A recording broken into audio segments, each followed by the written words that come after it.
Познакомить детей и взрослых с православными традициями и сделать их участниками творческого действа решили в Чувашской митрополии. Там уже во второй раз проводят конкурс «Рождественский вертеп». Инициативу поддержали как городские храмы, так и сельские приходы.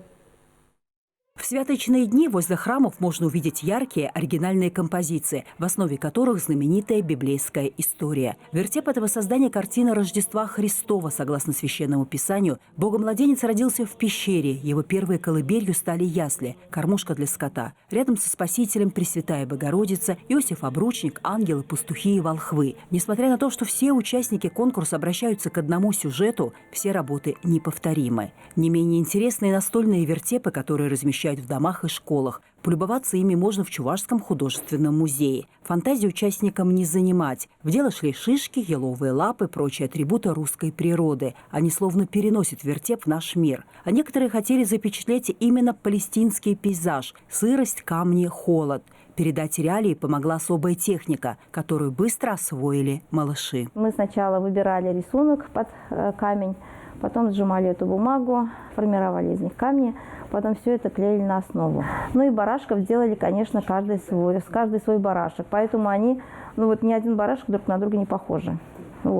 Это делали 3-4-летние дети, и они с такой любовью приклеивали эту вату, чтобы барашки были пушистые, красивые.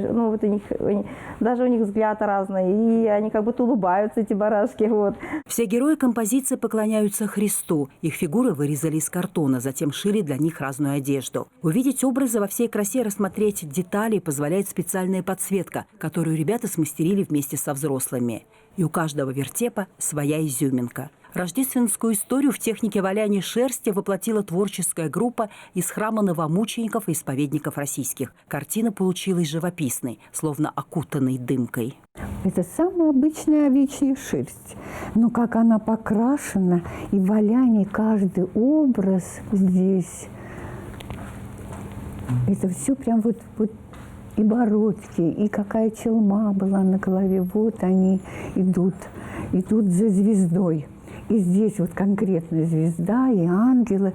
Все как-то по-особенному сделано, мягко, таинственно. Главное в изготовлении вертепа, конечно, прикосновение к библейскому событию. Для того, чтобы воссоздать его, нужно постичь суть произошедшего, ощутить радость Рождества. Потом на помощь приходят творческие таланты. Под умелыми руками детей и взрослых оживает древняя история, прикоснуться к которой может каждый желающий. Это возможность ребятам и их преподавателям воскресных школ, храмов, приходов выразить свое мастерство, показать, как они представляют себе это, как они умеют это делать. Ну и в конце концов, любое произведение – это частичка их души, частичка их любви, добра, которыми они хотят поделиться с каждым, кто смотрит на эти произведения. Участниками конкурса стали воскресные школы при храмах, православные классы, центры реабилитации детей и даже исправительные колонии. Сейчас митрополия подводит итоги.